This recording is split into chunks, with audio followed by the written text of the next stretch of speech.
বহুল কাঙ্ক্ষিত বাংলাদেশের ত্রয়োদশ জাতীয় নির্বাচন 2026 নির্বাচন নিয়ে বিগত প্রায় ১.৫ বছর যাবৎ টিভি পর্দায়, টক শোতে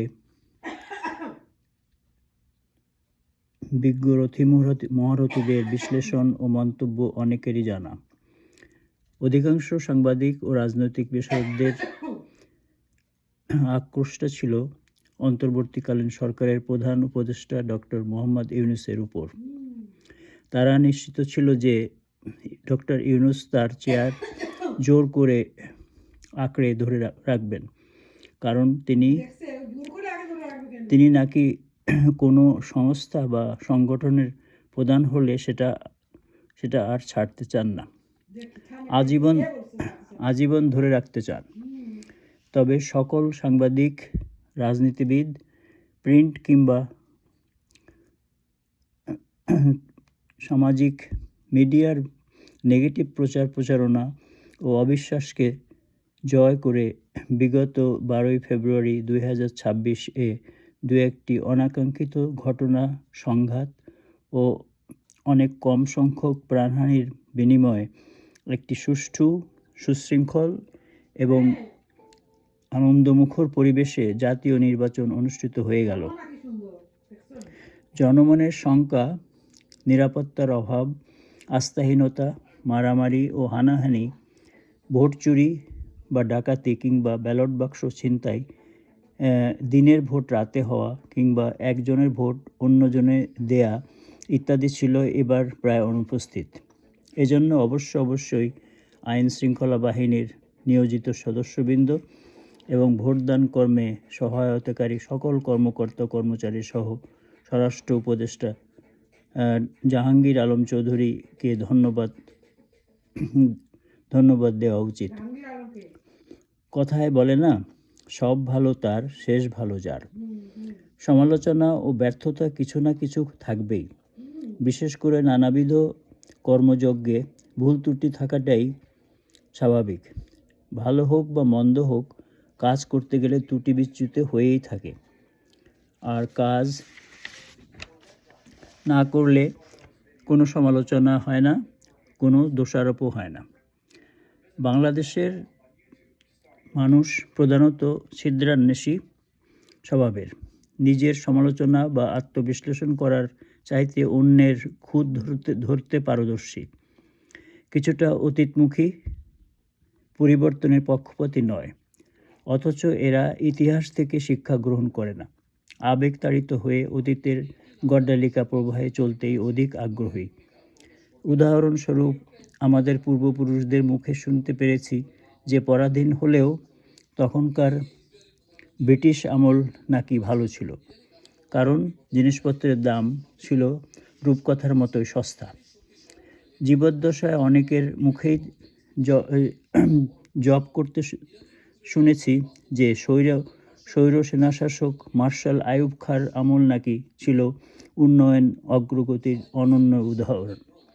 এরই প্রতিধ্বনি শুনতে পাই লুটপাটতন্ত্র কায়েমকারী, গণতন্ত্রের টুটি চিপে ধরা, গুম খুনের স্বৈরশাসক শেখ হাসিনার আমল নাকি বাংলাদেশের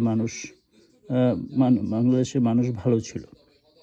কিন্তু বাস্তবতাটা কি, তা কেবল ভুক্তভোগীরাই অনুধাবন করতে সক্ষম। কোনো দেশের ব্যাংক, বিমা সহ সব রকমের ব্যবসা বাণিজ্যকে মুষ্টিমেয় লোকের এবং পারিবারিক সদস্যদের জন্য লুটপাট করার সুযোগ করে দেয়া হয়। এতে আপাতদৃষ্টিতে কিছু সংখ্যক বা কোনো গোষ্ঠী ধনাঢ্য হয়ে ওঠে, আঙুল ফুলে হয় কলা গাছ। অগণিত সাধারণ মানুষের দারিদ্র্যের হার ক্রমান্বয়ে বাড়তে থাকে। স্বৈরশাসকেরা চালাকি করে উন্নয়নের লক্ষ্যে নানা মেগা প্রকল্প হাতে নেয়, আর তা দিয়ে একদিকে যেমন আন্তর্জাতিক সংস্থা বা দেশ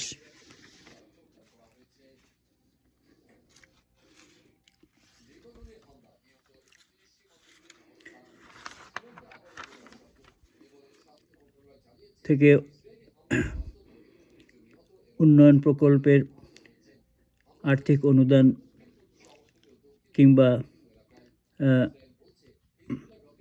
সুদের হারে বরাদ্দ নেয় এবং অপরদিকে এদের দেশীয় দোসররা পুকুর চুরির সুযোগ গ্রহণ করে। তা না হলে এসব মেগা প্রকল্পের মেয়াদ বৃদ্ধি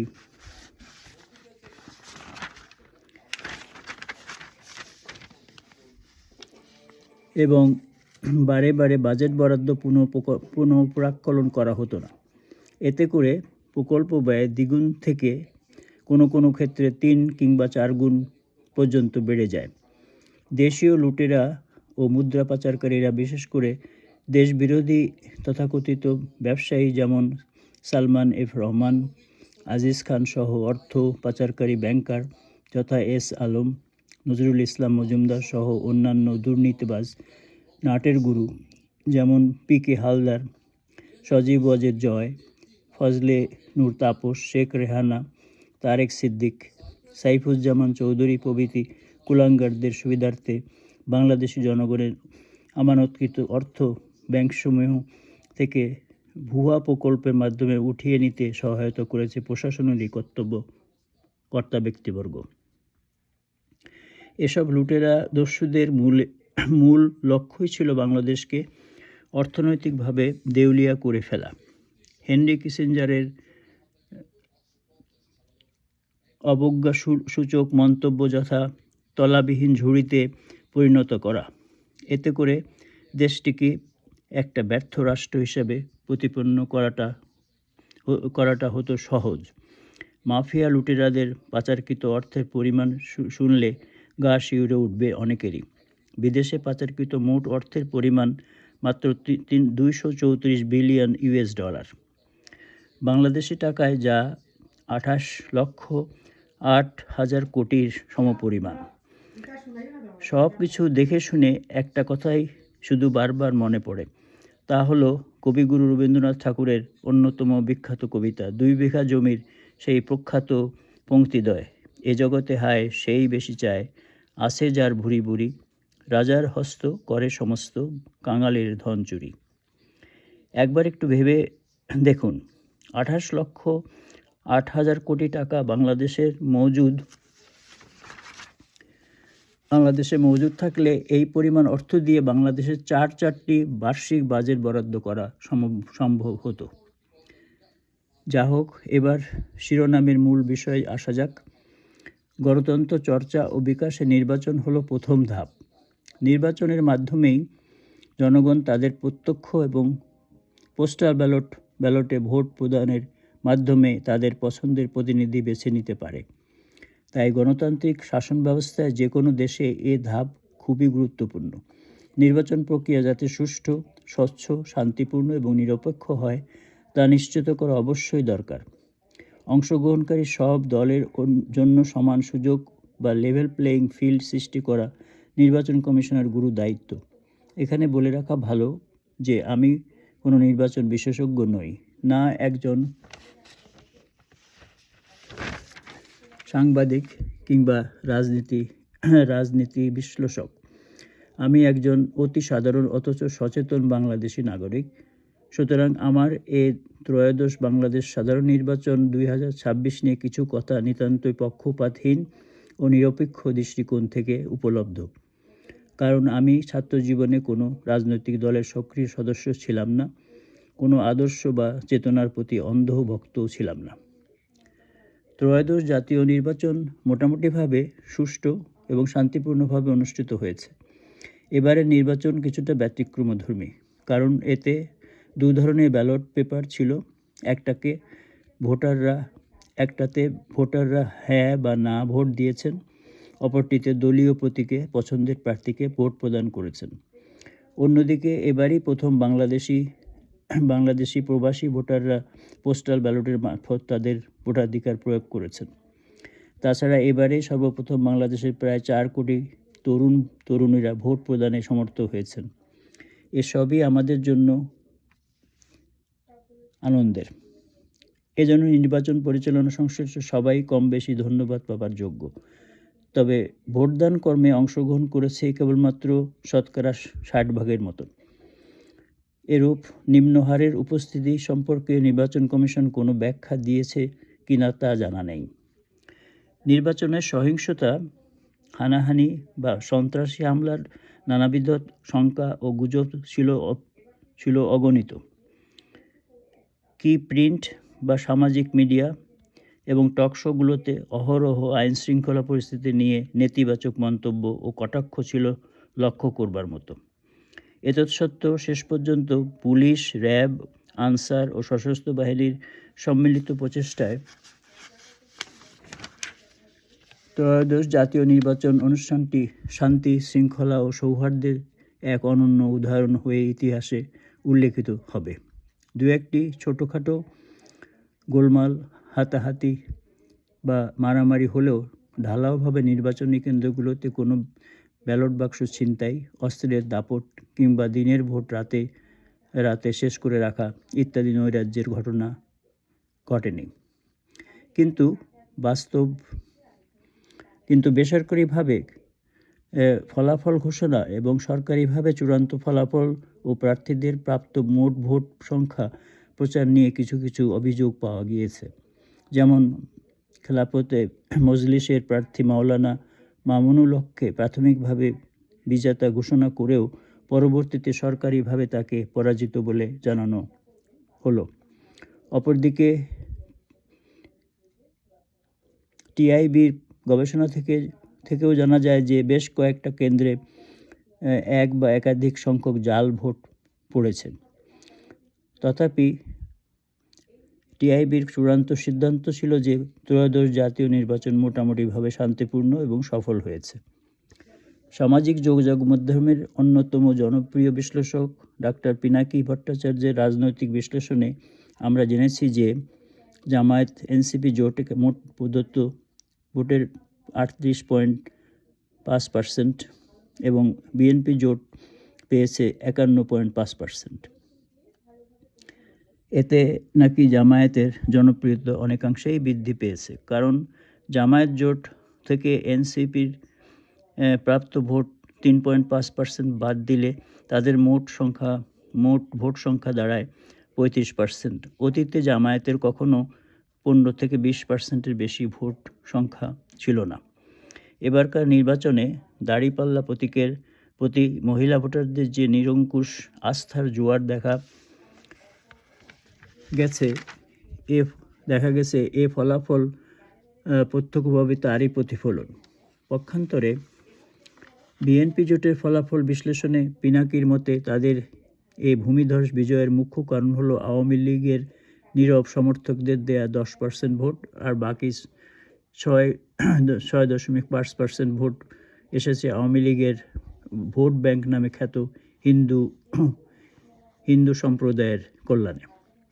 নির্বাচনী প্রচারণায় বিএনপির মুখ্য নেতৃবৃন্দের পক্ষ থেকে যেভাবে আওয়ামী ভোটগুলোকে নিজেদের পক্ষে টানার জন্য যেসব ন্যাক্কারজনক বক্তব্য প্রচার করা হয়েছে তা প্রায় সবারই জানা আছে। যা হোক, ডাক্তার পিনাকির বিশ্লেষণ মেনে নিলে বাস্তবতা দাঁড়ায় এমন যে প্রধান দুটি রাজনৈতিক দল যথা জামায়াত ইসলামী দলগুলোর সমন্বয় এবং বিএনপির ভোট সংখ্যা একদম সমান, অর্থাৎ 35% ও 35%। কিন্তু এখানে নিরপেক্ষ বা নির্দলীয় ভোটারদের ব্যাপারে কিছুই বলা হয়নি। অথচ সব দেশেই এরূপ একটা নির্বাচনের চূড়ান্ত ফলাফল নির্ধারণে বিশেষ নিয়ামকের ভূমিকা পালন করে থাকে এই নীরব ভোটাররাই। তাছাড়া আমার মতে ত্রয়োদশ জাতীয় নির্বাচন 2026 আয়োজনের নেপথ্যে আরও একটা বিশেষ কারণ নিহিত রয়েছে। এ বিষয়ে মনে হয় এ পর্যন্ত কেউই নজর দেয়নি কিংবা আলোকপাতও করেনি। জুলাই বিপ্লবের পরবর্তী সময়ে অন্তর্বর্তী সরকারের প্রথম দিককার রাজনৈতিক কৌশলসমূহের অন্যতম গুরুত্বপূর্ণ নীতি নির্ধারক সিদ্ধান্ত ছিল ফ্যাসিবাদী আওয়ামী লীগের ভবিষ্যৎ রাজনীতি চর্চা ও দলীয় কর্মকাণ্ড পরিচালনা। এ বিষয়ে বিএনপি সহ অন্যান্য দু একটা বাম রাজনৈতিক দলের মৃদু আপত্তি থাকা সত্ত্বেও প্রধানত জামায়াত জোট এনসিপি সহ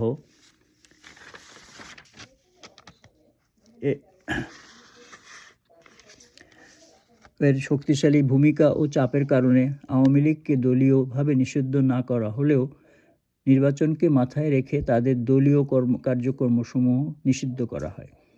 এতে করে ভবিষ্যৎ নির্বাচনকালীন ভোটপ্রাপ্তির সমীকরণে জামায়াত জোট সুবিধা লাভ করবে বলে এ কূটকৌশল অবলম্বন করা হয়। আপাতদৃষ্টিতে এই কৌশলে আন্তর্জাতিক মহলে ত্রয়োদশ জাতীয় নির্বাচন অনুষ্ঠানযজ্ঞটি প্রশ্নবিদ্ধ না হলেও ভোটের সমীকরণে এটি একটি মুখ্য নিয়ামক হয়ে দাঁড়াবে এ কথা জামায়াত জোটের নেতৃবৃন্দের মাথায় খেলেনি। আর বিএনপি জোট এরই সুযোগ নিয়ে নীরব আওয়ামী ভোটারদেরকে দলে টানার প্রচারণা চালিয়েছে। এতে তারা কিছুটা সফলও হয়েছে। যদিও ফলাফল ঘোষণা মাঝপথে 2 ঘন্টার জন্য বন্ধ থাকায় অনেকের মনেই নানাবিধ সন্দেহ দানা বেঁধে উঠেছে। কেউ কেউ একে সূক্ষ্ম কারচুপি বা ইলেকশন ইঞ্জিনিয়ারিং বলতেও পিছপা হয়নি। নির্বাচনী কেন্দ্রে কর্মরত কোনো দলীয় পর্যবেক্ষক এই কথাও প্রচার করেছে যে সরকারি ফলাফল ঘোষণায় পৃথক খামে রাখা অতিরিক্ত ভোট যোগ করেই চূড়ান্ত ফলাফল দেওয়া হয়েছে। এসব অপতথ্যের সত্যতা বা মিথ্যা আরোপ কিনা সে ব্যাপারে প্রশাসন কিংবা নির্বাচন কমিশন থেকে কোনো ব্যাখ্যা এ পর্যন্ত আমাদের নজরে আসেনি।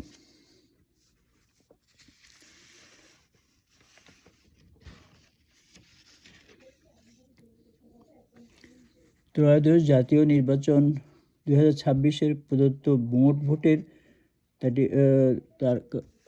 মোট ভোটের অর্থাৎ 59.5% এর 51.5% পেয়েছে বিএনপি জোট, আর জামায়াত এনসিপি ভোট পেয়েছে 38.5% ভোট।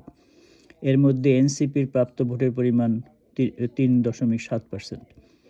তাহলে আমার মতো একজন সাধারণ নাগরিকের বিশ্লেষণে বিএনপি জোটের প্রাপ্ত আওয়ামী লীগের নীরব সমর্থকদের 10% এবং হিন্দু সমর্থকদের 6% সহ মোট 16% ভোট নগদ বাদ গেলে বিএনপি জোটের প্রাপ্ত ভোটের পরিমাণ দাঁড়াতো মাত্র 35.5%। সেক্ষেত্রে জামায়াত জোটে নিরঙ্কুশ বিজয় কি কেউ ঠেকিয়ে রাখতে পারত? আরও একটা বিষয় লক্ষণীয়, এবারই প্রথম বাংলাদেশের গ্রামেগঞ্জের অধিকাংশ অশিক্ষিত অর্ধশিক্ষিত মহিলা ভোটারদের সমর্থন জামায়াত এনসিপির দিকেই ঝুঁকেছিল। এটা বিভিন্ন প্রচার মাধ্যমগুলোতেও ছিল সুস্পষ্ট। আর এই বিষয়টি উপলব্ধি করেই পরিকল্পিতভাবেই জামায়াতের আমির ডাক্তার শফিকুর রহমানের এক টেলিভিশন সাক্ষাৎকারে আল জাজিরার সাংবাদিক সুকৌশলী নারী নেতৃত্বের বিষয়ে তাকে কিছুটা বেকায়দায় ফেলার মতো একটা কঠিন প্রশ্ন করেছিলেন। ডাক্তার শফিক এর উত্তরটা সরাসরিভাবে না দিয়ে একটু কূটকৌশলে ঘুরিয়ে পেঁচিয়েও দিতে পারতেন। শরিয়া আইনে নারী নেতৃত্বকে অস্বীকার করতে বলা হলেও ডাক্তার শফিক তার প্রজ্ঞা, রাজনৈতিক দূরদর্শিতা এবং ইসলামের অতীত ইতিহাস থেকে বেশ কিছু উদাহরণ টেনে, যেমন হজরত খাদিজাতুল কুবরা রহমতুল্লাহ আলাইহি, রানী বিলকিস ও রাজিয়া সুলতানার কথা উল্লেখ করতে পারতেন, যারা গৌরবের সাথে যুদ্ধও পরিচালনা করেছেন, আবার রাজ্য শাসনও করেছেন। তাছাড়া বাংলাদেশের প্রয়াত প্রধানমন্ত্রী বেগম খালেদা জিয়ার শাসনামলেও দুজন জামায়াত নেতা যথাক্রমে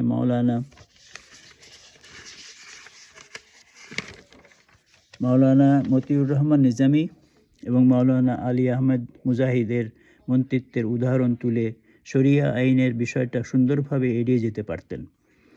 তিনি বলতে পারতেন, এটা সময় ও পরিস্থিতি বলে দেবে। আগে থেকে আমরা কোনো নেতিবাচক বা ইতিবাচক মন্তব্য কিংবা সিদ্ধান্ত দেই কী করে? তাহলেই এ নিয়ে রাজনৈতিক প্রতিপক্ষ বা দলগুলো আর কোনোরূপ নেতিবাচক প্রচারণা চালাতে পারত না। ত্রয়োদশ জাতীয় নির্বাচনে চূড়ান্ত ফলাফল নির্ধারণে মহিলা ভোটারদের হার কোন জোটে কত হলো তা জানা গেলে এ বিষয়টির সঠিক প্রভাবটা মূল্যায়ন করা সহজ হতে পারত। তবে আমার শেষ কথাটি হলো যে প্রশাসন ও জামায়াত জোট যদি শুধুমাত্র দোষী বা অপরাধী আওয়ামী লীগ, ছাত্রলীগের নেতৃবৃন্দ ও সক্রিয় কর্মীদেরকে নির্বাচনে অংশ নেবার অনুপযুক্ত ঘোষণা করে আওয়ামী লীগকে দলীয় মার্কা নিয়ে মাঠে প্রতিদ্বন্দ্বিতা করতে অনুমতি দিত, তাহলে চূড়ান্ত ভোটের ফলাফল সম্পূর্ণরূপে বদলে যাবার সম্ভাবনাই বেশি ছিল।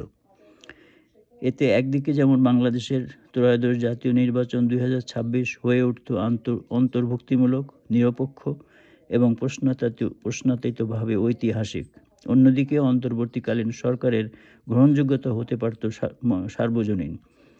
আওয়ামী লীগ যদিও বা 2-4টি সংসদীয় আসনে জয়লাভ করত, তথাপি তাদের ভোট ব্যাংক বলে খ্যাত হিন্দু সম্প্রদায় ও নীরব গোড়া সমর্থকরা বিএনপি জোটকে ভোট দিত না। আওয়ামী লীগের নির্বাসিত নেতাদের দেয়ার নেতিবাচক প্রচারণা এবং ভোট দান থেকে বিরত থাকার নির্দেশে সার্বিক ভোট পর্বের মোট প্রদত্ত হারও কম হতো না। ফলে জামায়াত এনসিপি জোটই ভূমিধস বিজয় লাভ করতে পারত। তাই বলা চলে, জামায়াত এনসিপি জোট নিজেদের পাতা ফাঁদে নিজেরাই হলেন ধরাশায়ী। রাজনৈতিকভাবে সচেতন ও বিশ্লেষণমুখী সুধীজন, সুপ্রিয় দর্শক শ্রোতা, আপনাদের মূল্যবান মতামত সহ মন্তব্যের অপেক্ষায় রইলাম। ধন্যবাদ।